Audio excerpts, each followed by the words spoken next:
Let me give myself permission to be a little weird in this video. These are the things I can't normally talk about, or so I feel I can't talk about with other humans, yet are constantly the forefront of my experience as a astral traveler. And if you don't know what an astral traveler is, it's someone who can consciously travel dimensions. This physical plane where we are living is a multidimensional mergence of planes. Though we might be in a human body for some time, we are more than just our human vessel. We are what most call a soul, traveling from the we consciousness, the to be verb that is existence. It's not an I. And to the story of separation, where there becomes an I, and in that moment a difference in perspectives of the same occurrence, the same thing that can be happening, seen from a different lens, right? And over the history of existence of our galaxy, say, there's become a multitude of perspectives and this game of fighting good and evil. And, in all the movies, in all the books, in your own life, you very clearly can see who's the bad guys. And of course, the I is always the good guy. From wherever you're standing, the I, the self, is the good guy in service to God. Of course, how could we, and I say we as in subject I, deem ourselves separate from God? That's just doesn't make sense. Why doesn't it make sense? Because we're all God. And if you don't like the word God, which I understand has a lot of gravity to that word, let's say source, existence, the creative energy in all that is love. We are all that.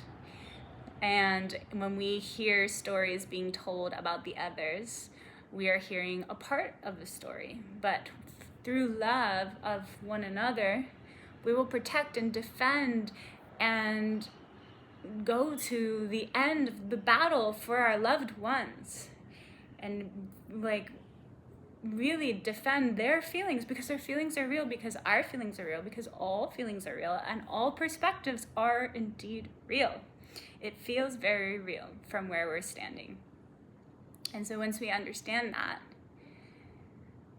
we can experience there is warfare happening, obviously on this planet, but also on all the planets in this galaxy. I mean, most, I should say, are somehow entangled in this warfare, because we are a we consciousness. There's no nothing outside of ourselves when we go to the ultimate level of truth. So we're all feeling that warfare. And I think, or I feel, that we're at an evolutionary point in our galaxy where we're all understanding that to be true, and that there must be a better way to evolve within our soul, as in our trajectory of lived memories that we remember to this point, that are all very real experiences, living and breathing in our vessels, in our bodies, in our incarnations, wherever we are, that we can validate that every perspective can be real, and that we can remember that love is at the core of all of them,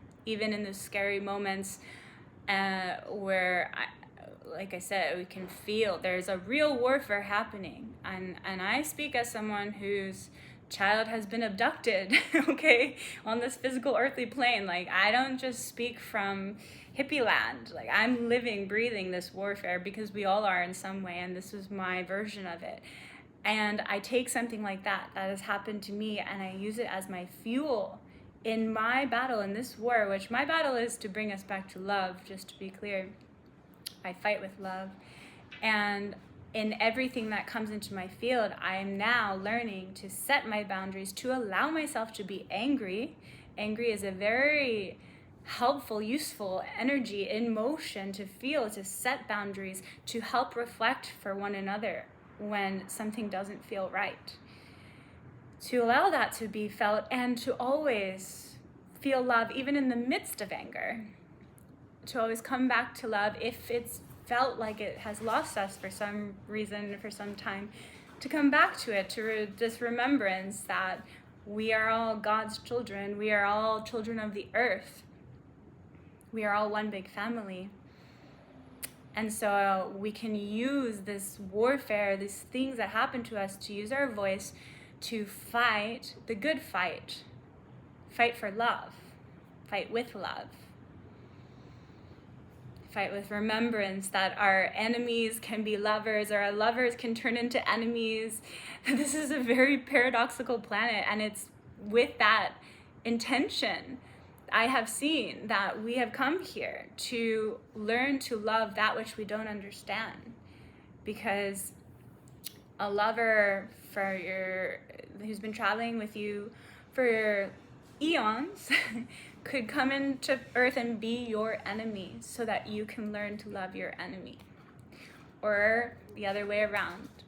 Or someone you've never experienced or traveled with and have zero trust between you built can meet you on earth and be in full resonance with your field because you have learned to come back to love. You have learned the same lessons, but in different ways.